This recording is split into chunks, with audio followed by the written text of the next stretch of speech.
आलमी और मकामी सतह पर सोने की कीमतों में बड़ी कमी हो गई है। मुल्क में सोना फी तोला 43,600 रुपये सस्ता हो गया, जिसके बाद फी तोला सोने की कीमत 4,47,762 रुपये हो गई है।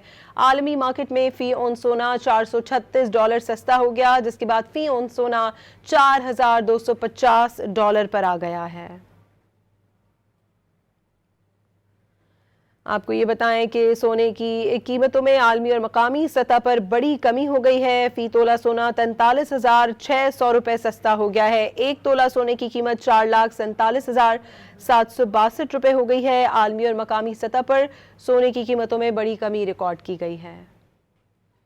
आलमी और मकामी सतह पर सोने की कीमतों में बड़ी कमी हो गई है। मुल्क में सोना फी तोला 43,600 रुपये सस्ता हो गया, जिसके बाद फी तोला सोने की कीमत 4,47,762 रुपये हो गई है।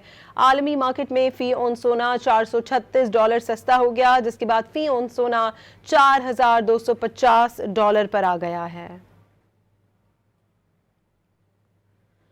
आपको ये बताएं कि सोने की कीमतों में आलमी और मकामी सतह पर बड़ी कमी हो गई है। फी तोला सोना 43,600 रुपये सस्ता हो गया है। एक तोला सोने की कीमत 4,47,762 रुपये हो गई है। आलमी और मकामी सतह पर सोने की कीमतों में बड़ी कमी रिकॉर्ड की गई है।